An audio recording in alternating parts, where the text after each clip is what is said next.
ప్రముఖ పర్యాటక ప్రాంతాల్లో గోవా కూడా ఒకటి. గోవాకు సాధారణంగానే పెద్ద సంఖ్యలో పర్యాటకులు వస్తుంటారు. ఇక శీతాకాలంలో గోవాకు పర్యాటకుల తాకిడి మరింతగా పెరుగుతుంది. గోవాకు పర్యాటకుల తాకిడి పెరగడం వరకు బాగానే ఉన్నప్పటికీ అక్కడికి వచ్చే మహిళలపై అత్యాచారాలు, వేధింపుల ఘటనలు, మరొకవైపు దోపిడీలు గోవాకు అప్రదిష్టను చేకూరుస్తున్నాయి.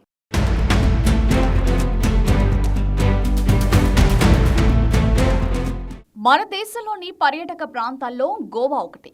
సాధారణంగా గోవాకు పెద్ద సంఖ్యలో క్యూ కట్టే పర్యాటకులు డిసెంబర్ వస్తే చాలు మరింత పెద్ద సంఖ్యలో అక్కడికి వెళుతుంటారు.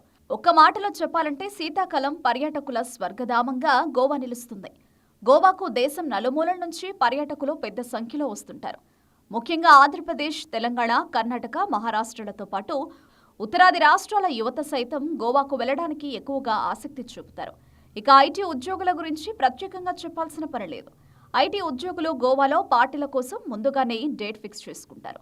శీతాకాలంలో విదేశీ పర్యాటకులకు కొదవుండదు. ప్రధాని మోదీ ఇటీవలే ప్రపంచంలోనే అత్యంత ఎత్తైన శ్రీరాముడి కంచు విగ్రహాన్ని దక్షిణ గోవాలో ఆవిష్కరించారు. దీంతో గోవాకు వచ్చే పర్యాటకులు ప్రకృతి అందాలతో పాటు శ్రీరామచంద్రుడిని కూడా చూసి ముగ్ధులవుతున్నారు. గోవాకు వచ్చే పర్యాటకుల సంఖ్య ఏటేటా గణనీయంగా పెరుగుతోంది. గోవాకు వెళ్లే పర్యాటకులు మళ్లీ అక్కడకు వెళ్లేందుకు ఆసక్తి చూపిస్తుండడం కూడా ఒక కారణం. గోవాలోని పచ్చటి కొండలు, పాలనరుగు జలపాతాలు, ముచ్చటైన సాగర తీరాలు, పొడవాటి కొబ్బరి చెట్ల మధ్య వయ్యరాలు పోయే రహదారులు, శతాబ్దాల నాటి చర్చిలకు తోడు ఎత్తైన పైకప్పులు, బాల్కనీలు ఉండే భవంతులు సైతం ఎవరినైనా ఇట్టే కట్టిపడేస్తాయి. అడుగడుగునా ప్రకృతి సౌందర్యం. భారత, పోర్చుగీస్ సంస్కృతుల సంగమమైన ఈ తూర్పు రోమ్ చరిత్ర కూడా ప్రత్యేకమైనదే. 1510లో బీజాపూర్ సుల్తానుల చేతిలోంచి పోర్చుగీసు పాలనలోకి వెళ్లిపోయిన గోవాకు భారతదేశానికి స్వాతంత్ర్యం వచ్చిన 14 ఏళ్లకు గాని విమోచన లభించలేదు. 4.5 శతాబ్దాల తరబడి గోపకపట్టణలో తిష్టవేసిన పోర్చుగీస్ పాలకులు దాన్ని భారత్లో విలీనం చేయడానికి ససేమిరా ఇష్టపడలేదు. అదిగో ఇదిగో అంటూ కాలయాపన చేస్తూ రావడంతో దీన్ని సహించబోమంటూ భారత్ 1961 డిసెంబర్ 18న ఆపరేషన్ విజయ్ చేపట్టింది. త్రివిధ సేనలు 36 గంటల పాటు సాగించిన దాడుల ధాటికి అక్కడి గవర్నర్ జనరల్ బిత్తరపోయారు. ఆ మరుసటి రోజే గవర్నర్ జనరల్ లొంగిపోవడంతో గోవాతో పాటు పోర్చుగీస్ ఆధీనంలోని డామన్ డయ్యూ దీవులు భారత్ వశమయ్యాయి. అందుకే డిసెంబర్ 19వ తేదీన గోవా విమోచన దినోత్సవంగా జరుపుతున్నారు.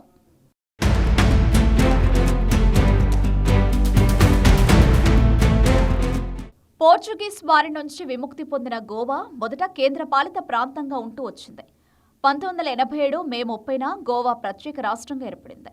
పర్యాటకమే ప్రధాన ఆదాయ వనరుగా కలిగిన గోవా తలసరి ఆదాయంలోనూ మానవాభివృద్ధి సూచీలోనూ ముందు వరుసలో నిలుస్తుంది. గతేడాది 1 కోటి మందికి పైగా గోవాలో పర్యటించగా వారిలో సుమారు 4.5 లక్షల మంది విదేశీయులు ఉన్నారు. దక్షిణాది వారు, ముఖ్యంగా తెలుగు పర్యాటకులు ఎక్కువగా నార్త్ గోవాలోని కాలానుట్, బాగా, అంజునా బీచ్లకు వెళుతుంటారు. చారిత్రక అగుండా, చపోరా కోటలను చుట్టి వచ్చేందుకు ఎక్కువ ప్రాధాన్యత ఇస్తున్నారు. పాత గోవాలోని చర్చిలు, మపుసా వంటి మార్కెట్లు తెలుగువారికి మహాసరదా. ఇప్పుడు శ్రీరాముడి మహావిగ్రహం దక్షిణ గోవాలోని పర్తగాలిలో కొలువుతీరింది కాబట్టి ఇకపై అక్కడ కూడా పర్యాటకులు పెరుగుతారని అంచనా. గోవాలోని ఐఐటి, బిట్స్ పిలానీ, ఐఐఎం వంటి ప్రఖ్యాత సంస్థల్లో ఎంతో మంది తెలుగు విద్యార్థులు చదువుతున్నారు.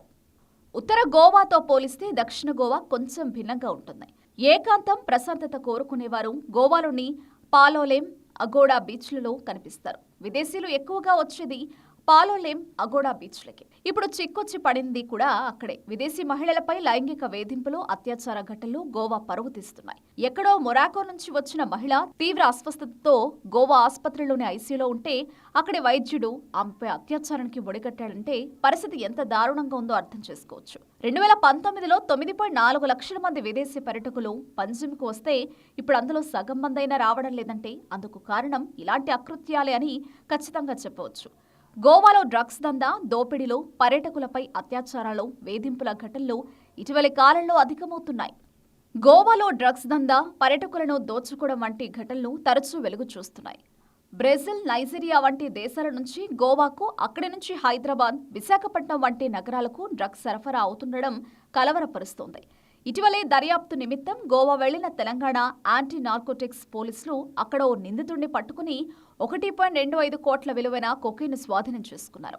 అంతకుముందు ఏప్రిల్లో దక్షిణ గోవాలో 43 కోట్ల విలువైన కొకైన్ పట్టుబడింది. గోవా పర్యాటకాన్ని పట్టిపీడుస్తున్న అత్యాచారాలు, వేధింపులు, టాక్సీ దందాలు, డ్రగ్స్ మాఫియా నుంచి తక్షణమే బయటపడాలంటే ప్రభుత్వం చేయాల్సింది చాలా ఉంది. ముఖ్యంగా మాదక ద్రవ్యాలకు, లైంగిక వేధింపులకు తావులేని సురక్షితమైన, ఆహ్లాదకరమైన పర్యాటకానుభూతిని పొందేందుకు కావలసిన పరిస్థితులను ప్రభుత్వం కల్పించాలి. మరీ ముఖ్యంగా విదేశీ పర్యాటకుల భద్రతకు ఎలాంటి సమస్య ఉండకూడదు. లేదంటే టూరిజంపైనే ఆధారపడిన గోవాకు పర్యాటకుల తాకిడి తగ్గిపోవడం ఖాయం. పరిస్థితి చేజారిపోకముందే గోవాలో దోపిడీలు, డ్రగ్స్, వేధింపుల ఘటనలు అవకాశం లేకుండా పర్యాటకులకు ప్రభుత్వ భద్రత కల్పించాల్సిన పరిస్థితులు తలెత్తాయి.